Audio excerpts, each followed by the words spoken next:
On the plane, do you think what a great win this was, or do you think about the 15 missed free throws? I thought about what a great win that was.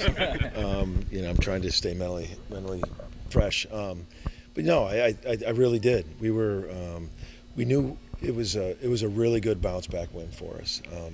We know we didn't take care of our home court, and we had to go to a very hostile home court. And I thought our guys responded almost every way you'd want. Just everything on top of the little things that we didn't do in the second half against Texas Tech. But, man, we played outstanding defense, just toughness together. I thought it was the best leadership Milos and Javion together, collectively had together. And it was just a really good, much needed win in this Big 12 on the road. We just talked to Jalen about that focus to stay locked in defensively. You talk about how hungry they were. How do you keep them that hungry coming off a win as opposed to using that, the two losses? Well, we had I think I told you this, a very truthful film session, and showed so many, some things down the second half that we had a breakdown here, a breakdown there, and we're going to show them the same things but the opposite. This film session, there's a reason why you're successful in life. There's a reason why you're not. And there's certain things that we showed them. Like there was definite reasons why we were so locked in. We were playing off the ball, great defense. We were in a stance, vision, talking. You can see us pointing. And that's the thing. I've said this quote, a loss doesn't have to define you, but it could change you. It could change you. Learn those lessons. And I thought how they bounce back and how you keep them hungry. I mean, why would you do it any other way? I think they felt different. That was the best. Lowe's came into the locker room after the game, and I'm always saying, there's always a thing about this generation, like, man, I want to have fun. I'm playing fun. When people are on them and all this and working hard, I'm not having fun playing basketball. The fun is in that locker room. And Lowe's came in that locker room afterwards, and he was like, that was fun. Like and he looked at everybody, he's like, how we defended together, that was fun. And that's what you build on to keep them hungry. A lot of people just look at the 21 points, but what did you like from Javion? His swag. He had it back. How he pounded the ball. You could just see how the confident he pounded the ball. There was nothing hesitant. His defense was way better. Stance, vision, toughness, engaged off the ball. It was an all-around great game for him based on and his voice.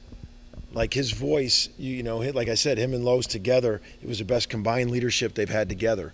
And when you're struggling in a game, one of the worst things to do is be quiet and, curl up, and you want to just keep talking to yourself and stay positive and you'll forget, you won't dwell on the mistakes when you're talking and in the moment. And that's what I thought he did great. For someone like Jalen, it seems like he's really had some impact games recently. After Tuesday, 23 points. Maybe just how much, as the season has gone on, how much has he grown? How much have you seen him get more comfortable? Just watching him do a couple things. He's growing defensively where he needs to be. He's not forcing as much. And he got himself going. He got like 2 offensive rebounds, in the first half. And then all of a sudden he got a transition layup in the first and second half. Then you just feel good, and then he took his spot up 3. He got some intangible baskets, offensive rebounds, transition. So he did that, and it just wasn't forced.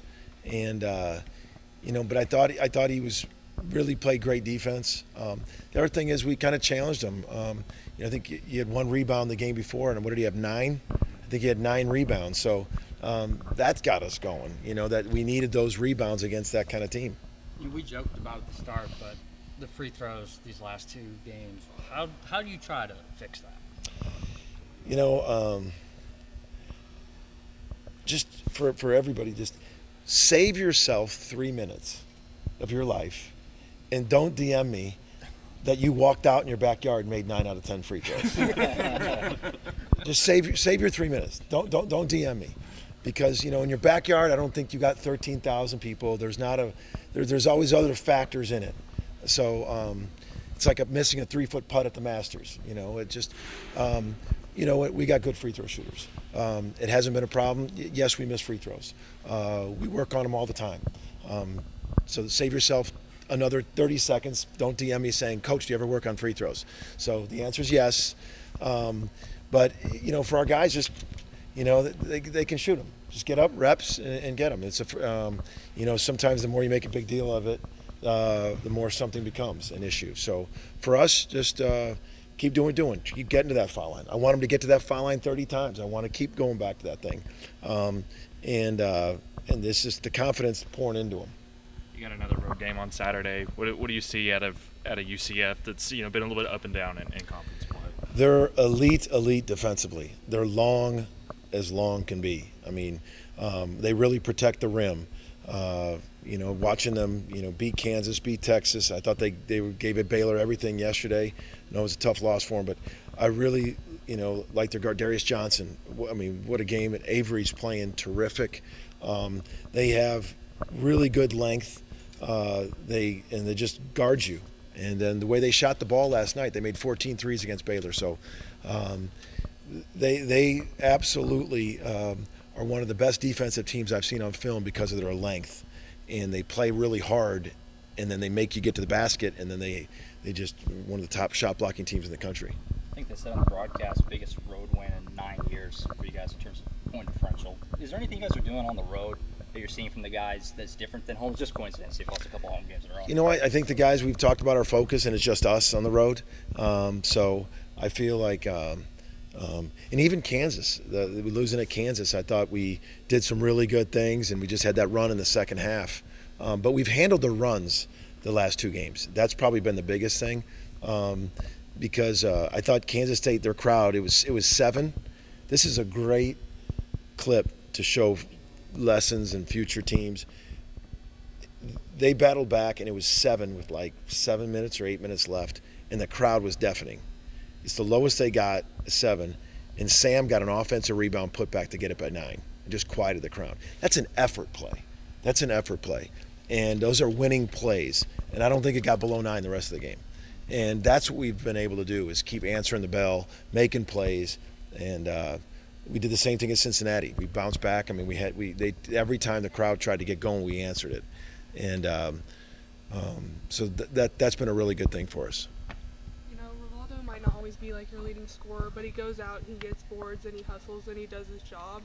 How important is it to have kind of like a 6th man in a sense that does that? Rivaldo's playing at a really high level, and it's his mindset.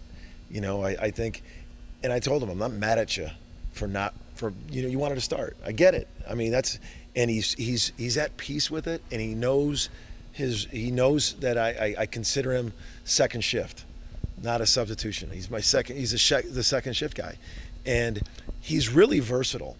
Like, I trust him passing the ball. He made some really nice passes. He had a great 2 high lows to Sam, or one to Jalen, one to Sam. He rebounds. He defends with passion, and I think he's been really, really good for us coming in that second shift, and it's because I think his versatility. He's knocking down shots. He can take it to the rim. He did both those in that game. Got a basket, taken to the rim, knocked down a shot, assists, rebounds.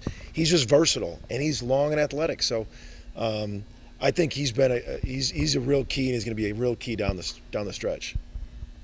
Very off topic here. The anthracite uniforms have been used a lot this year. Is there any? So now you're going to bring that up.